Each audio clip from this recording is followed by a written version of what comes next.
La célébration que vous allez vivre a été filmée avant les mesures de confinement décrétées par le gouvernement provincial du Québec. Le tournage des 5 célébrations de la Semaine sainte a été fait le mardi 24 mars 2020. Étant donné les circonstances exceptionnelles dans lesquelles ont été filmées les célébrations, vous pourriez y remarquer quelques imperfections. Toutes les mesures d'hygiène et de distanciation physique ont été respectées tout au long de la journée des captations. Bonne célébration!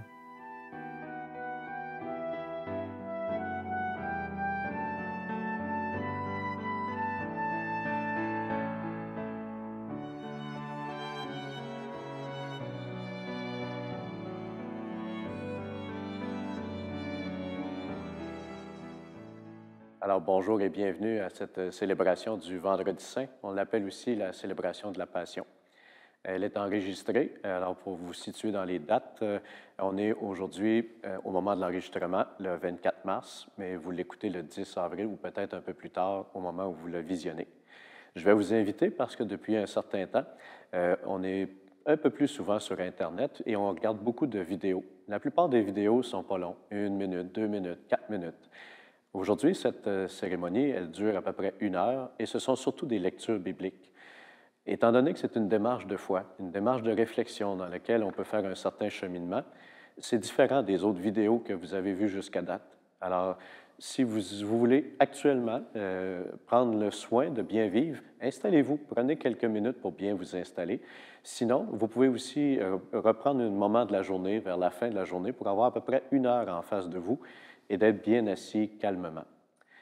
Pendant que je fais l'introduction aussi, c'est la lecture de la passion de ce que Jésus a vécu à 33 ans, crucifié, rejeté, mais c'est aussi la vénération de la croix sur laquelle il a été crucifié. Dans les églises, les gens font une démarche pour se déplacer, mais aujourd'hui, la cérémonie va être différente. Si vous avez un crucifix avec Jésus, vous pouvez déjà aller le chercher et l'avoir avec vous au moment où on fera la lecture de la Passion. J'ai choisi, comme prêtre, d'être habillé comme ça et non pas mettre les vêtements liturgiques, puisque les vêtements liturgiques, en général, sont quand il y a une foule et quand on a un rassemblement. Aujourd'hui, ça va être davantage comme une méditation, une façon différente d'entrer dans cette cérémonie de la mort de Jésus. J'ai apporté quand même l'étole rouge, le rouge qui est mis pour la dimension du martyre, du don de sa vie, qui explique un peu ce mystère-là et le sens de l'amour. Il n'y aura pas de communion. Souvent dans les églises, le vendredi saint, il y a une communion. On distribue le pain eucharistique de la veille. De mon côté à moi, comme prêtre, ça fait déjà quelques semaines que je ne préside pas non plus l'Eucharistie pour être en même temps que tout le monde en attente de cette résurrection où on aura l'occasion enfin de se retrouver et de célébrer ensemble et d'être dans une communion réelle. La durée, je l'ai déjà dit, c'est à peu près 1 heure. Il y a des lectures qui nous préparent avant la lecture de la Passion, et je vais vous inviter à les vivre le plus intérieurement possible. Quand on va lire aussi tout à l'heure des intentions de prière, il y aura à la fin un temps pour dire un Notre Père. On prendra quelques secondes et je ferai un décompte pour qu'on le dise tout le monde ensemble, que même si vous m'écoutez de votre côté, qu'on se sente ensemble et que ce Notre Père jaillisse d'une prière commune le plus possible. Parmi les 10 prières qui sont à chaque année dans cette cérémonie du Vendredi Saint, la dernière nous dit « Prions le Dieu Père Tout-Puissant d'avoir pitié des hommes et des femmes dans l'épreuve, qu'il débarrasse le monde de toute erreur, qu'il chasse les épidémies et repousse la famine. » C'est sûr que ces temps-ci, et depuis le 24 mars où j'enregistre aujourd'hui, il y a une progression de la situation mondiale dans laquelle on est. Il y a beaucoup de réflexes de beaucoup de monde de se situer sur le mort, la souffrance, les épreuves. J'ai entendu aussi des personnes dire pourquoi Dieu nous envoie ça. Aujourd'hui, en écoutant la Passion de Jésus, c'est peut-être aussi l'occasion de pousser un peu plus loin le sens de la foi et ces grandes questions spirituelles dans lesquelles on est amené à faire un lien avec nos propres situations personnelles.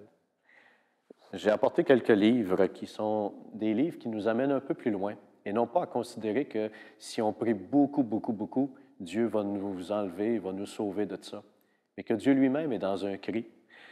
Il y a des livres de référence qui sont un creusage dans une profondeur du mystère chrétien qui a une solidité dans un mystère qui nous concerne aussi.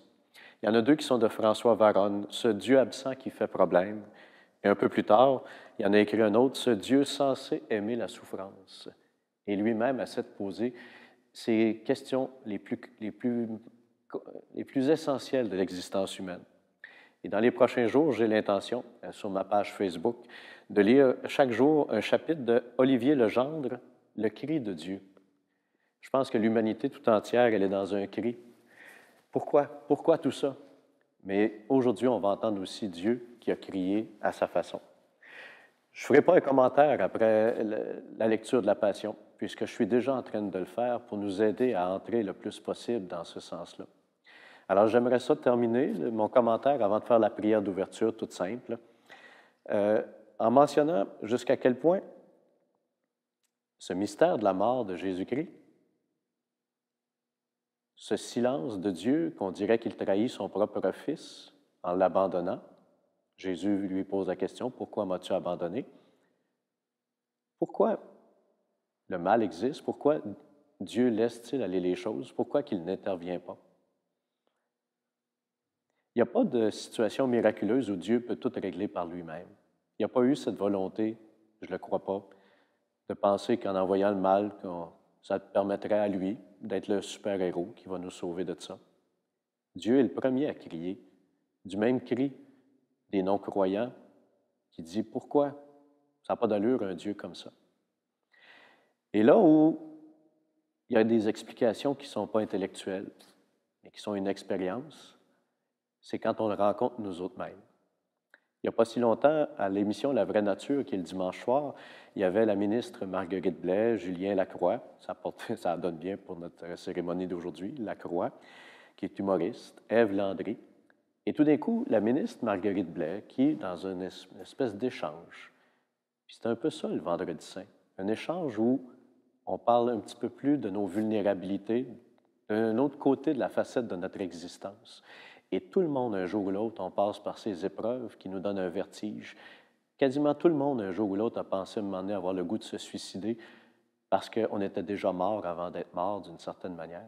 Et Marguerite Blais a expliqué que ses premières années, après avoir grandi, elle a été dans des succès à la télévision, puis qu'à 45 ans, tout d'un coup, ils lui ont dit que non, c'est fini, qu'elle n'était plus d'âge pour ça. Et elle est rentrée à l'université. Elle a fait tout son cours d'université et elle a recommencé. La mort qu'elle a vécue d'une certaine manière, elle l'a vécue aussi avec des décisions dans lesquelles l'Esprit était avec elle pour être capable de rebondir. Et c'est ça un peu le mystère dans lequel la mort qu'on regarde de Jésus, ce n'est pas juste de s'attrister, comme on pourrait voir n'importe qui sur la terre, encore pire s'il est innocent, se faire crucifier. C'est déjà dur d'entendre ça. Mais le mystère est beaucoup plus que ça. C'est une mort dans laquelle ça fait partie de notre existence. Et qu'en fin de compte, ce n'est pas un Dieu pour nous sauver, pour nous donner l'éternité. L'éternité, c'est la perfection du bien et de l'amour. Et déjà de ce côté-ci de la vie, en regardant Jésus qui va jusqu'au bout de l'amour et qui va jusqu'à donner sa vie pour nous autres, nous donne un peu les clés de compréhension de ce qui est un mystère pour lui et pour nous autres.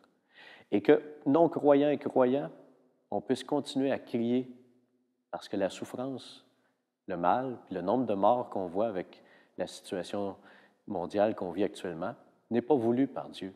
Il ne laisse pas aller les choses.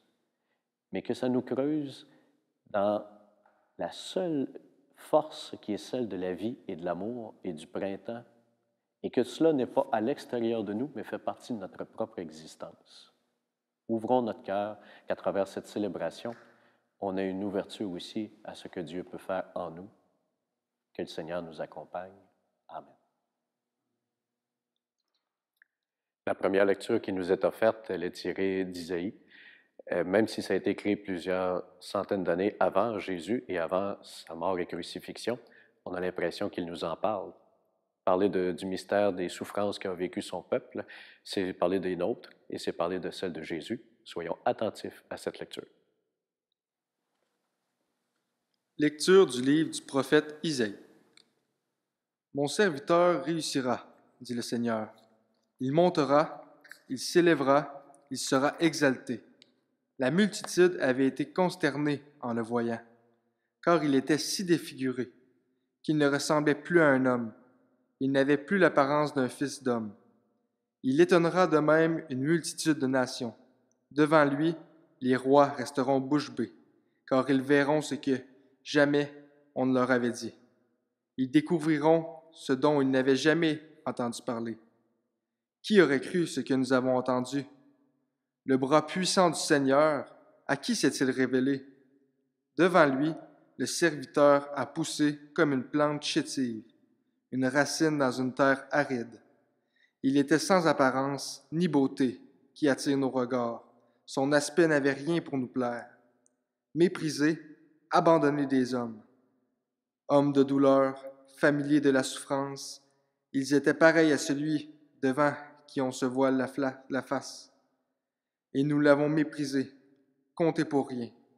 En fait, c'étaient nos souffrances qu'il portait, nos douleurs dont il était chargé. Et nous pensions qu'il était frappé, meurtri par Dieu, humilié. Or, c'est à cause de nos révoltes qu'il a été transpercé, à cause de nos fautes qu'il a été broyé.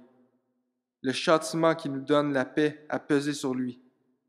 Par ses blessures, nous sommes guéris.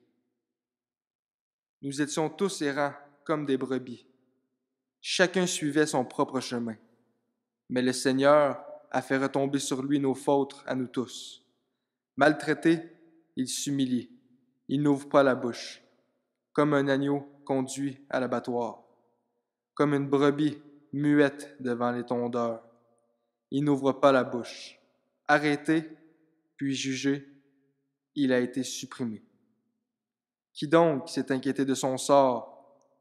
Il a été retranché de la terre des vivants, frappé à mort pour les révoltes de son peuple. On a placé sa tombe avec les méchants, son tombeau avec les riches. Et pourtant, il n'avait pas commis de violence. On ne trouvait pas de tromperie dans sa bouche. Broyé par la souffrance, il a plu au Seigneur.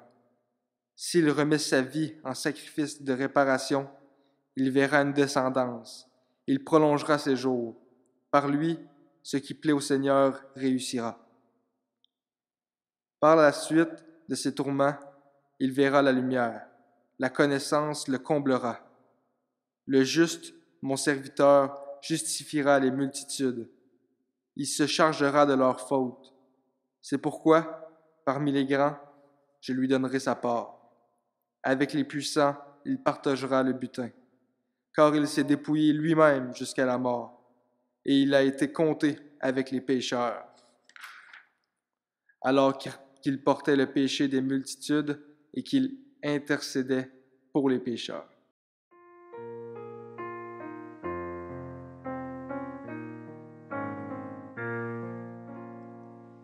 Ô Père, en tes mains, je remets mon esprit. En toi, Seigneur, j'ai mon refuge. Garde-moi d'être humilié pour toujours. En tes mains, je remets mon esprit. Tu me rachètes, Seigneur, Dieu de vérité. Ô Père, en tes mains, je remets mon esprit. Je suis la risée de mes adversaires et même de mes voisins. Je fais peur à mes amis. S'ils me voient dans la rue, ils me fuient. Ô Père, en tes mains, je remets mon esprit. On m'ignore comme mort oublié, comme une chose qu'on jette. J'entends les calomnies de la foule. Ils s'accordent pour m'ôter la vie. Ô Père, en tes mains, je remets mon esprit.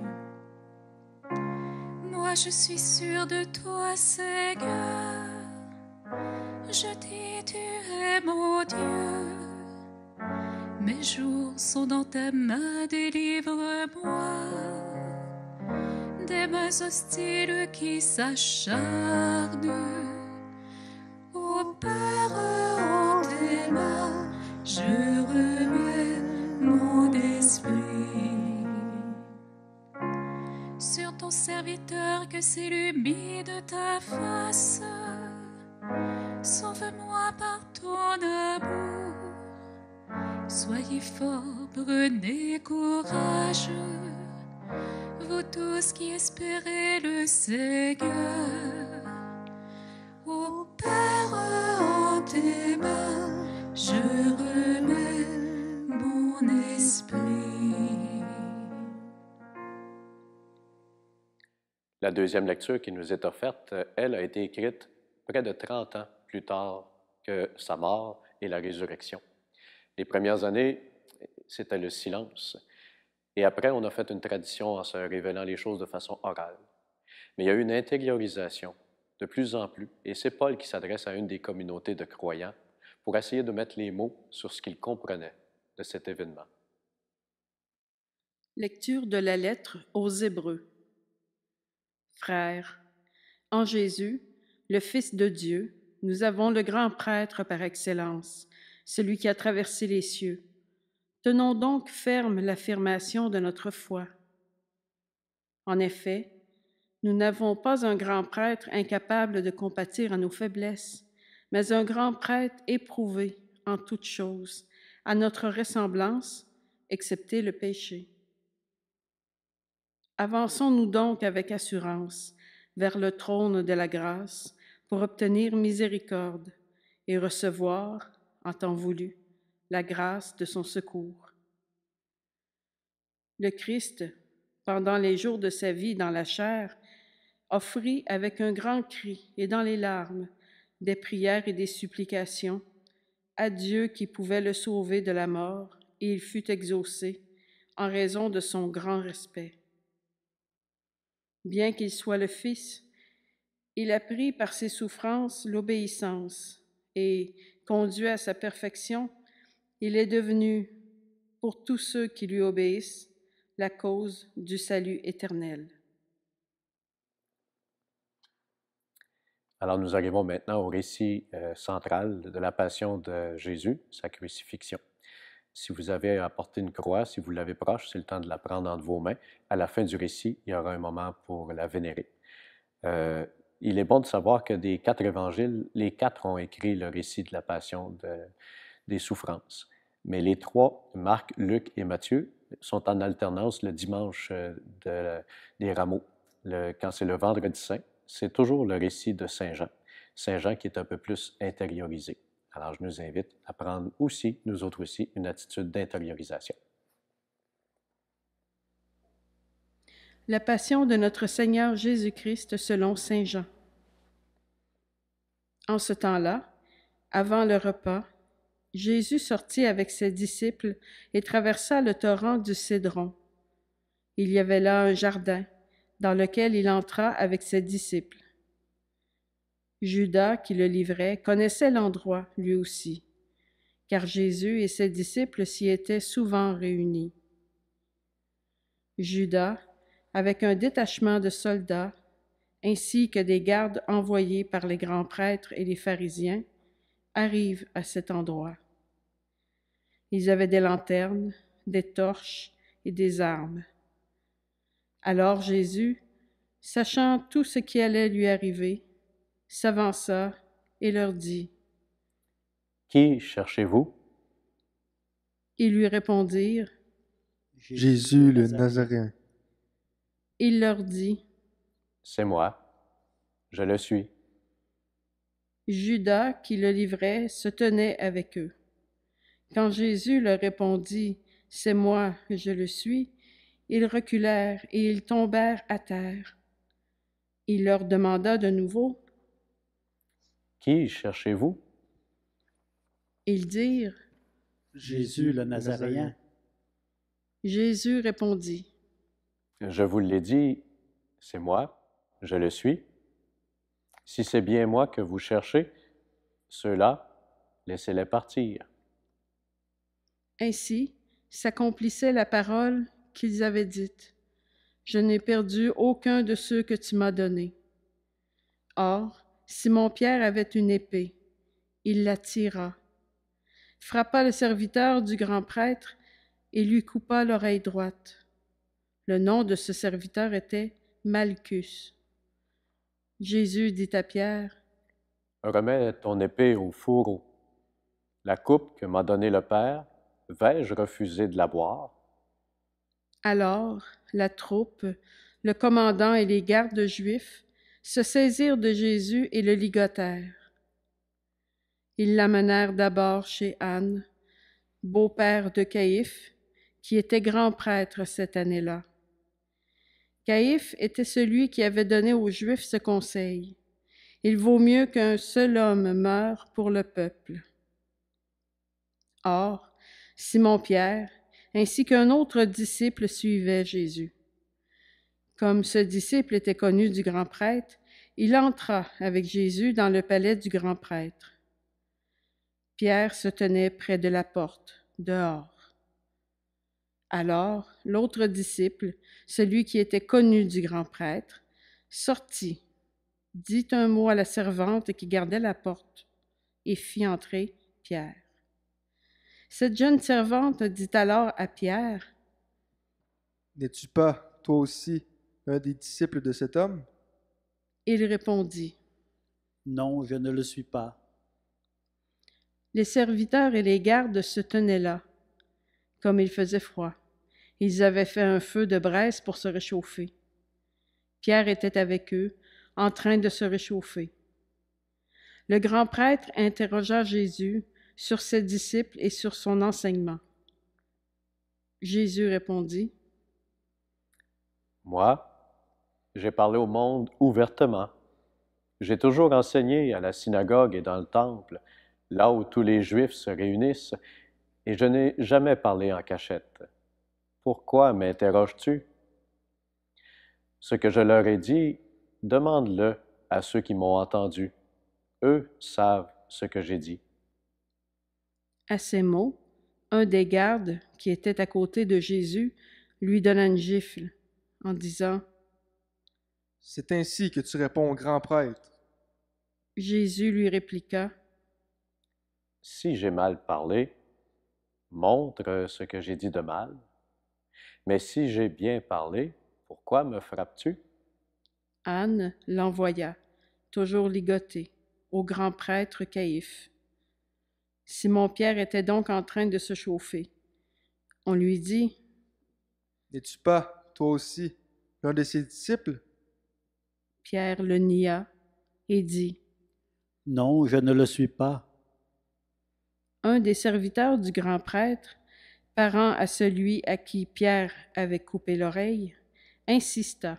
« Est-ce que moi, je ne t'ai pas vu dans le jardin avec lui? » Encore une fois, Pierre le nia, et aussitôt un coq chanta. Alors, on amène Jésus chez Caïphe au prétoire. C'était le matin. Ceux qui l'avaient amené n'entrèrent pas dans le prétoire pour éviter une souillure et pouvoir manger l'agneau pascal. Pilate sortit donc à leur rencontre et demanda, « Quelle accusation portez-vous contre cet homme? » Et lui répondirent, « S'il n'était pas un malfaiteur, nous ne devrions pas livrer à cet homme. » Pilate leur dit, « Prenez-le vous-même et jugez-le suivant votre loi. » Les Juifs lui dirent, « Nous n'avons pas le droit de mettre quelqu'un à mort. » Ainsi s'accomplissait la parole que Jésus avait dite pour signifier de quel genre de mort il allait mourir. Alors Pilate rentra dans le prétoire. Il appela Jésus et lui dit, « Es-tu le roi des Juifs? » Jésus lui demanda, « Dis-tu cela de toi-même, ou bien d'autres te l'ont dit à mon sujet? » Pilate répondit, « Est-ce que je suis Juif, moi? Ta nation et les grands prêtres t'ont livré à moi. Qu'as-tu donc fait? » Jésus déclara, Ma royauté n'est pas de ce monde. Si ma royauté était de ce monde, j'aurais des gardes qui se seraient battus pour que je ne sois pas livré aux Juifs. En fait, ma royauté n'est pas d'ici. Pilate lui dit, Alors, tu es roi? Jésus répondit, C'est toi-même qui dis que je suis roi. Moi, je suis né, je suis venu dans le monde pour ceci, rendre témoignage à la vérité. Quiconque appartient à la vérité, écoute ma voix. Pilate lui dit, Qu'est-ce que la vérité? Ayant dit cela, il sortit de nouveau à la rencontre des Juifs et il leur déclara, Moi, je ne trouve en lui aucun motif de condamnation. Mais, chez vous, c'est la coutume que je vous relâche quelqu'un pour la Pâque. Voulez-vous donc que je vous relâche le roi des Juifs? Alors ils répliquèrent en criant, Pas lui, mais Barbaras. Or, ce Barabbas était un bandit. Alors Pilate fit saisir Jésus pour qu'il soit flagellé. Les soldats tressèrent avec des épines une couronne qu'ils lui posèrent sur la tête. Puis ils le revêtirent d'un manteau pourpre.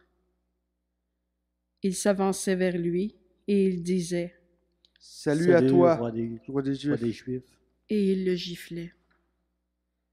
Pilate de nouveau sortit dehors et leur dit, Voyez, je vous l'amène dehors pour que vous sachiez que je ne trouve en lui aucun motif de condamnation. Jésus donc sortit dehors, portant la couronne d'épines et le manteau pourpre. Et Pilate leur déclara, Voici l'homme. Quand ils le virent, les grands prêtres et les gardes se mirent à crier, Crucifie-le, crucifie-le. Pilate leur dit, Prenez-le vous-même et crucifiez-le. Moi, je ne trouve en lui aucun motif de condamnation.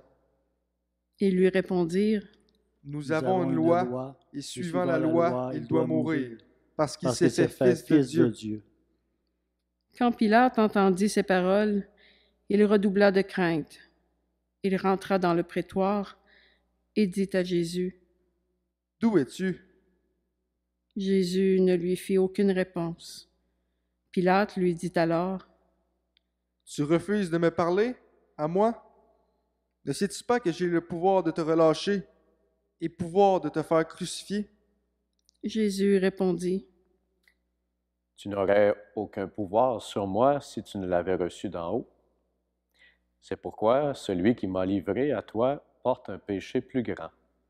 Dès lors, Pilate cherchait à le relâcher, mais des Juifs se mirent à crier, Si tu le relâches, tu n'es pas un ami de l'empereur. Quiconque se fait roi s'oppose à l'empereur. En entendant ces paroles, Pilate amena Jésus au dehors. Il le fit s'asseoir sur une estrade, au lieu dit le dallage, en hébreu Gabbatha. C'était le jour de la préparation de la Pâque, vers la 6e heure, environ midi. Pilate dit aux Juifs, Voici votre roi. Alors ils crièrent, À mort, crucifie-le. Pilate leur dit, Vais-je crucifier votre roi? Les grands prêtres répondirent, Nous n'avons pas d'autre roi que de l'empereur. Alors, il leur livra Jésus pour qu'il soit crucifié. Ils se saisirent de Jésus, et lui-même, portant sa croix, sortit en direction du lieu dit le crâne, ou calvaire, qui se dit en hébreu Golgotha. C'est là qu'ils le crucifièrent, et 2 autres avec lui, un de chaque côté, et Jésus au milieu. Pilate avait rédigé un écriteau qu'il fit placer sur la croix. Il était écrit « Jésus le Nazaréen, roi des Juifs ». Beaucoup de Juifs lurent cet écriteau, parce que l'endroit où l'on avait crucifié Jésus était proche de la ville, et que c'était écrit en hébreu, en latin et en grec. Alors, les grands prêtres des Juifs dirent à Pilate, n'écris pas, roi des Juifs. Mais cet homme a dit, je suis le roi des Juifs. Pilate répondit, ce que j'ai écrit, je l'ai écrit. Quand les soldats eurent crucifié Jésus, ils prirent ses habits, et ils en firent 4 parts, une pour chaque soldat. Ils prirent aussi la tunique. C'était une tunique sans couture, tissée tout d'une pièce de haut en bas. Alors ils se dirent entre eux, ne la déchirons pas, désignons par le sort celui qui l'aura. Ainsi s'accomplissait la parole de l'Écriture. Ils se sont partagés mes habits. Ils ont tiré au sort mon vêtement. C'est bien ce que firent les soldats. Or, près de la croix de Jésus se tenait sa mère et la sœur de sa mère, Marie, femme de Cléophas, et Marie-Madeleine. Jésus, voyant sa mère, et près d'elle le disciple qu'il aimait, dit à sa mère, « Femme, voici ton fils. » Puis il dit au disciple, « Voici ta mère. » Et à partir de cette heure-là, le disciple la prit chez lui. Après cela, sachant que tout désormais était achevé, pour que l'Écriture s'accomplisse jusqu'au bout, Jésus dit, « J'ai soif. » Il y avait là un récipient plein d'une boisson vinaigrée. On fixa donc une éponge remplie de ce vinaigre à une branche d'hysope, et on l'approcha de sa bouche. Quand il eut pris le vinaigre, Jésus dit, « Tout est accompli. » Puis, inclinant la tête, il remit l'esprit.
Comme c'était le jour de la préparation, c'est-à-dire le vendredi, il ne fallait pas laisser les corps en croix durant le sabbat, d'autant plus que ce sabbat était le grand jour de la Pâque.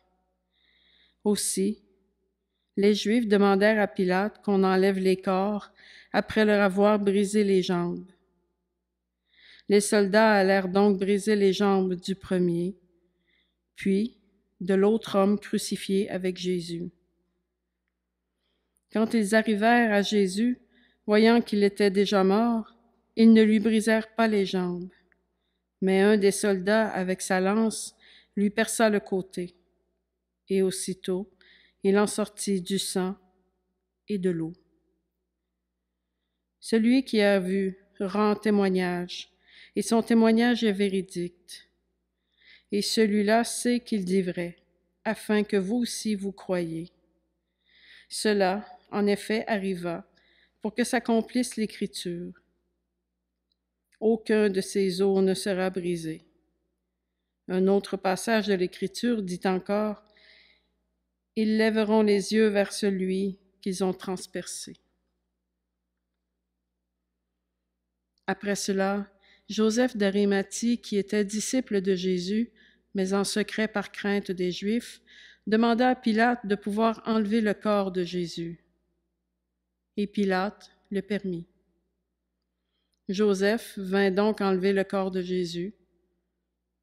Nicodème, celui qui, au début, était venu trouver Jésus pendant la nuit, vint lui aussi. Il apportait un mélange de myrrhe et d'aloès, pesant environ 100 livres.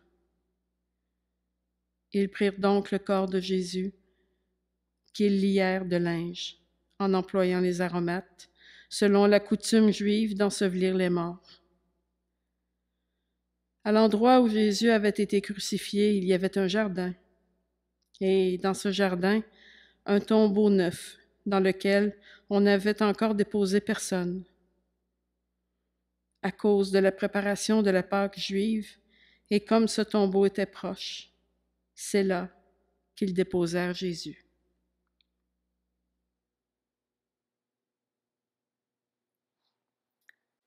Merci Thérèse, merci Zacharie, merci à Gilles qui a fait les disciples plus discrètement.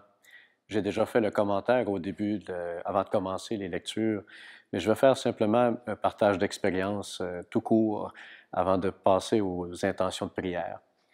J'ai eu l'occasion ces derniers jours de revisiter le vidéo de la cérémonie où notre nouvel évêque, Luc Bouchard, en 2012, a été nommé évêque du diocèse. J'étais au Brésil à cette période-là.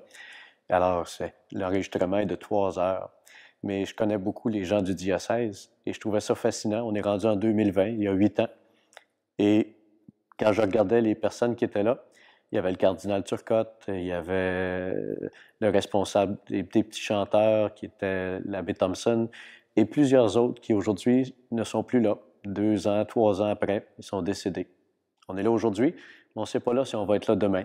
Puis c'est pas toujours une question d'âge. Puis, entre autres, c'était aussi Yvon Leclerc, le prêtre Yvon Leclerc, qui a été longtemps ici prêtre dans cette église de Sainte-Bernadette au Cap-de-la-Madeleine. Et c'était le 26 mars que c'était cette journée-là. C'était son anniversaire de naissance. Il n'y a personne qui l'a dit. Mais il a commencé son commentaire en disant qu'il était un jeune prêtre. Ça fait 8 ans. Le temps passe. Et le temps passe très vite. La vie nous rappelle qu'on n'est pas immortel et que la mort fait partie de l'existence de ceux qu'on côtoie, mais aussi des gens qui sont proches de nous autres. L'expérience que je voulais vous partager un petit peu, je l'ai faite à quelques occasions, mais très rarement. Ça a été l'occasion où mon père est décédé il y a 2 ans. Et ça a donné drôle. Il est décédé le lendemain de la journée où j'ai été ordonné prêtre. J'ai été ordonné le 18 avril, il est décédé le jeudi le 19. Et le 18 avril, là où ça faisait 25 ans que j'étais ordonné prêtre, cette journée-là, il faisait de l'apnée. Vous savez c'est quoi de l'apnée? Tout d'un coup, je le regardais, il ne parlait plus, mais pendant plusieurs secondes, il ne respirait plus. Puis quand on voit ça pour la première fois, on a toujours l'impression que c'est là, que c'est fait, c'est parti. Des fois, ça va jusqu'à 20, 30 secondes, puis tout d'un coup, la personne reprend son souffle. Puis là, on assiste à ça. On est présent, on médite. Mais cette journée-là, j'ai passé beaucoup de temps avec. Quand on est arrivé sur l'heure du souper, j'avais une messe de prévue au sous-sol de l'église Saint-Zéphirin, à La Tuque. Puis je me suis posé la question, j'aurais pu appeler du monde pour avertir que la messe est annulée cette journée-là, mais c'était mon anniversaire d'ordination, 25 ans. Puis même si mon père n'était pas capable de parler, mais je le connaissais bien, puis il était fier de ça, de mon implication, de ma vocation. Alors, même si c'était fort probable qu'il aurait pu décéder pendant que j'étais parti pour aller dire la messe, ben, j'ai dit, je pense que c'est ça que tu veux. Et je l'ai laissé. Je suis parti. Dans le corridor, je me rappelle d'avoir pleuré en disant, oui, c'est ça qu'il faut que je fasse. Puis que même si c'est mon père, puis qu'il faudrait peut-être que je sois là, non, je pense que lui sera plus fier que j'aille faire la messe. J'ai expliqué ça aux gens avant de commencer, de présider la messe. On était à peu près 15-20 personnes. Puis je leur ai dit, il est possible que j'ai des émotions durant la messe, c'est normal, vous connaissez le contexte, là. Alors au moins vous êtes avertis d'avance, puis inquiétez-vous pas, mon père est rendu à 90 ans, il était prêt, il demandait à mourir, alors on est à l'aise avec ça, mais je pense que c'était là où je devais être aujourd'hui. Mais vous savez comment, dans le contexte d'aujourd'hui, autant pour Jésus à son époque, de ramener les gens, d'être prophète dans la recherche de sens, être prêtre au Québec n'est pas toujours évident. Et quand je suis arrivé au moment de la consécration, où est-ce que c'est les paroles « Voici, ceci est mon corps livré pour vous », mais que comme prêtre, on s'unit aussi à Jésus-Christ dans le don de nous-mêmes et que son sacrifice sur la croix, c'est aussi ça. C'est aussi ça, le sens dans le mystère de la souffrance puis de la mort, de se donner par amour. Alors, quand je suis arrivé, je n'étais même plus capable de dire les paroles. J'essayais, mais quand on vient pour pleurer puis qu'on est ému, il n'y a plus de parole qui sort. Mais c'est souvent dans l'émotion et dans cette crise où on comprend vraiment le sens de la vie et du don de soi que le mystère ne devient pas quelque chose d'intellectuel, mais devient quelque chose qui traverse notre vie et que plus on le prie, plus ça devient vrai, plus ça nous transforme comme personne et qu'on y trouve un chemin de liberté. Puissions-nous, dans cette période spéciale, être touchés par Dieu et par son amour, lui qui est allé jusqu'au bout, si c'était possible. En cette période particulière, vous pouvez faire un don à votre paroisse. Vous pouvez le faire par chèque ou téléphone directement auprès de votre paroisse. Par précaution sanitaire, vous pouvez aussi le faire en ligne via le diocèse au www.diocèse-3-rivière.org. Jusqu'au 24 mai 2020, les dons faits en ligne seront remis à votre paroisse en fonction de votre code postal. Un reçu de charité sera émis. Pour information, 819-379-1432 au poste 2368.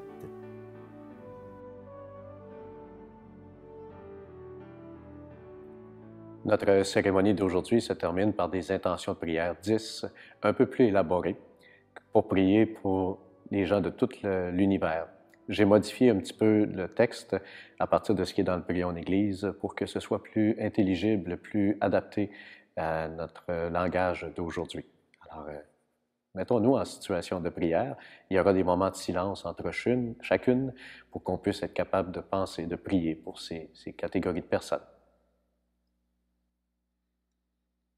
Frères et sœurs bien-aimés, prions pour l'Église de Dieu, la grande assemblée des personnes de bonne foi, disciples de Jésus-Christ. Que Dieu notre Père lui donne la paix du cœur et de l'âme, qu'il accorde à tous une vie calme et paisible pour que nous ayons le cœur qui ait le goût spontané de dire merci à Dieu, à la vie.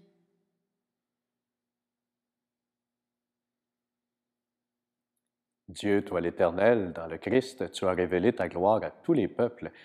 Protège l'œuvre de ton amour, afin que ton Église, assemblée des croyants, répandue dans tout l'univers, demeure forte dans la foi pour proclamer ton nom. Par Jésus le Christ, notre Seigneur. Amen. Prions pour notre bon Père, le Pape François. Que Dieu le garde sain et sauf pour veiller comme un bon pasteur sur l'Église universelle, pour la guider vers le bien, le bon, la joie de l'Évangile.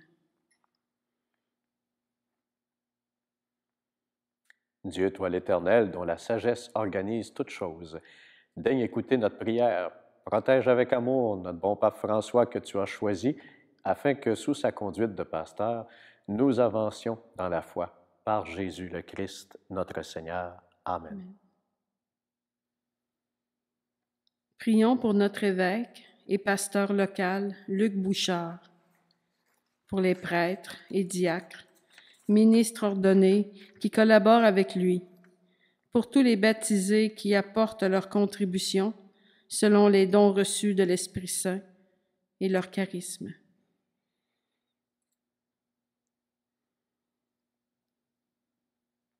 Dieu, toi l'Éternel, dont l'Esprit sanctifie et gouverne le corps entier de l'Église, exauce les prières que nous t'adressons pour tous les ordres de fidèles qui la composent. Que chacun, par le don de ta grâce, te serve avec fidélité. Par Jésus le Christ, notre Seigneur. Amen. Prions pour les catéchumènes, les hommes et les femmes de tous âges en cheminement volontaire vers le baptême, plusieurs dans l'émerveillement de ce qu'ils découvrent chez les croyants de la Bible et ceux qu'ils côtoient. Que le Seigneur les comble d'une joie profonde, une joie nouvelle et différente de toutes celles connues avant.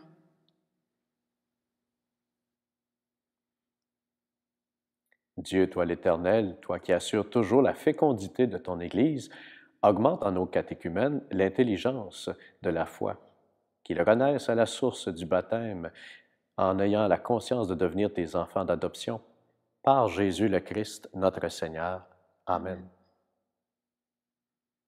Prions pour l'unité de tous ceux qui sont de confession chrétienne, catholiques, protestants, anglicans et bien d'autres.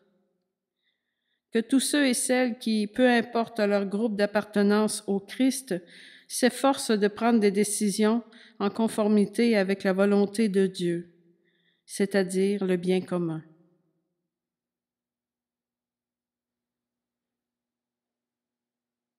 Dieu, toi l'Éternel, toi qui rassembles ce qui est dispersé et qui fait l'unité de ce que tu rassembles, regarde avec amour l'Église de ton Fils. Nous te prions d'unir dans la foi et par le lien de la charité tous ceux et celles qu'un seul baptême a consacrés.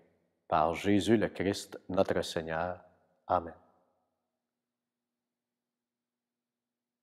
Prions les descendants d'Abraham, le père de tous les croyants, comme étant le premier à avancer dans la vie, dans une foi exemplaire. Que cette communauté juive de la première alliance progresse dans l'amour de son nom.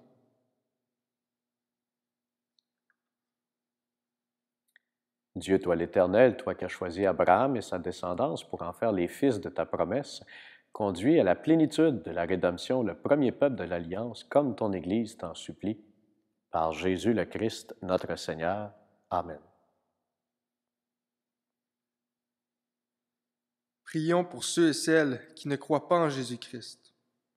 Demandons qu'à la lumière de l'Esprit Saint, ils soient capables, eux aussi, de s'engager avec cœur sur le chemin de l'amour avec un grand A. Jésus s'y cache et s'y relève un jour ou l'autre.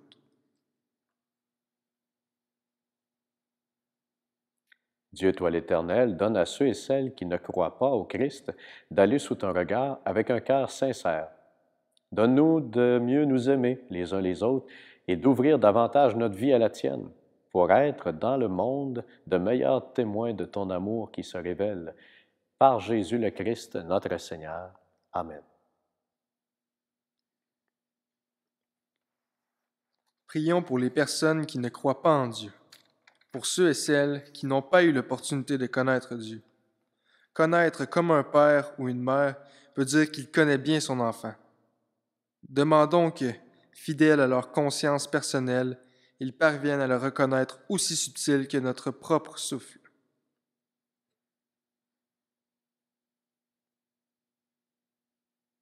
Dieu, toi l'Éternel, toi qui as créé les humains pour qu'ils te cherchent de tout leur cœur et que leur cœur s'apaise en te trouvant, fais qu'au milieu des difficultés de ce monde, tous puissent discerner les signes de ta bonté et rencontrer des témoins de ton amour. Qu'ils aient le bonheur de te reconnaître, toi, le seul vrai Dieu et Père de tous les humains, par Jésus le Christ, notre Seigneur. Amen. Prions pour les chefs d'État et tous les responsables des services publics, qu'ils aient l'inspiration de l'Esprit Dieu dans leurs décisions pour le bien commun, pour la paix et la liberté de tous.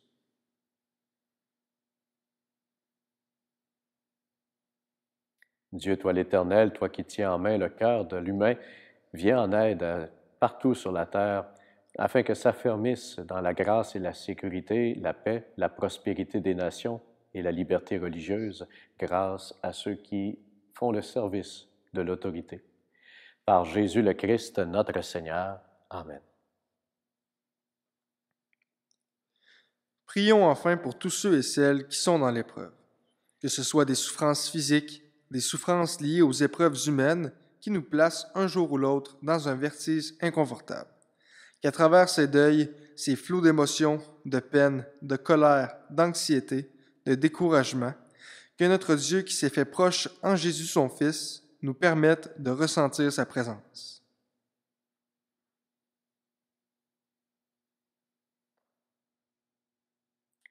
Dieu éternel, consolation de tous, force de ceux et celles qui peinent, entends les prières des hommes et des femmes qui t'appellent, quelle que soit leur souffrance. Qu'ils aient la joie de trouver dans leur détresse le secours de ta miséricorde. Par Jésus le Christ, notre Seigneur. Amen.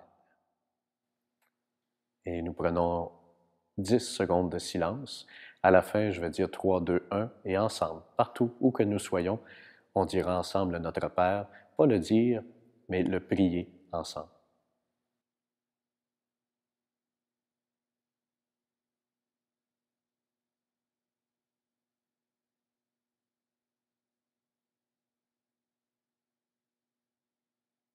Trois, deux, un. Notre Père qui es aux cieux, que ton nom soit sanctifié, que ton règne vienne, que ta volonté soit faite sur la terre comme au ciel. Donne-nous aujourd'hui notre pain de ce jour. Pardonne-nous nos offenses, comme nous pardonnons aussi à ceux qui nous ont offensés, et ne nous laisse pas entrer en tentation, mais délivre-nous du mal. Amen. C'est ainsi que se termine notre célébration de ce Vendredi saint. Je vais faire une petite conclusion et vous donner une bénédiction, même si dans le petit livre c'est écrit un rite d'envoi. Je ne peux pas vous envoyer, vous êtes déjà rendu envoyé à la maison, qui nous disent depuis quelques semaines. Mais simplement pour dire qu'on n'aura peut-être jamais vécu autant, plusieurs le disent, une Pâques comme cette année, parce que quand ils vont commencer à nous dire qu'on va pouvoir reprendre nos activités, il ne faudra pas aller trop vite, parce qu'il y a toujours un petit peu, mais au moins on va être comme dans un esprit de résurrection, de reprise de la vie.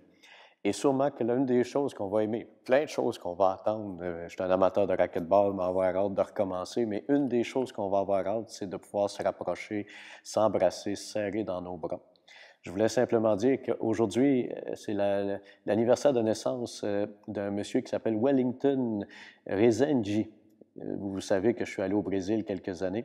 Et après un mois, quand j'apprenais la langue, il nous a envoyés dans une famille. Il y avait 4 gars. Lui, c'était le plus vieux, il avait 21 ans. Que de patience il a eu avec moi. C'était extraordinaire. On est resté en contact. Il m'a dit souvent, je vais aller te voir au Canada. On s'est reparlé encore aujourd'hui, puis on était en communion de prière qui nous disait, parce qu'il le fait avec sincérité.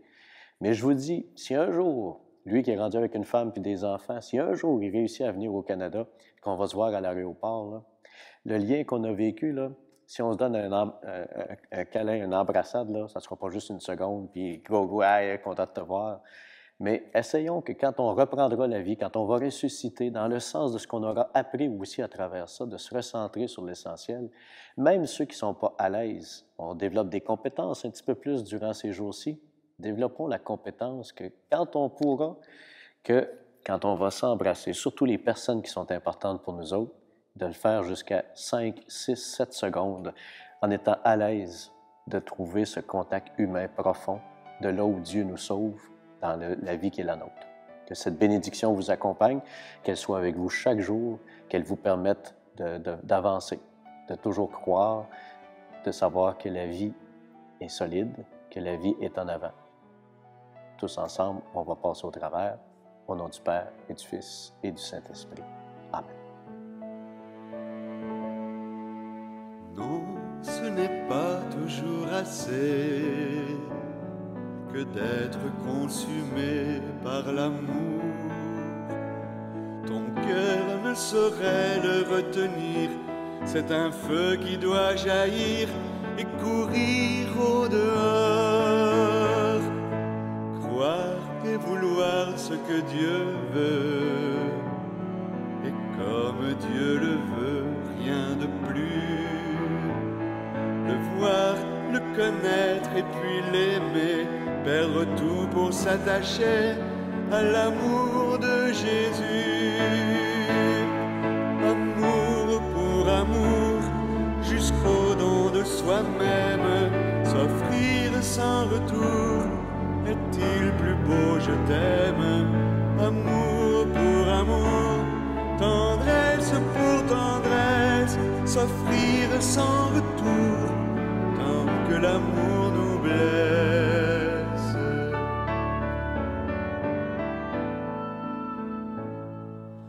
Toi qui connais depuis longtemps, depuis ton cœur d'enfant qui est Dieu, c'est toi désormais qui l'as choisi pour apprendre au tout petit son amour merveilleux.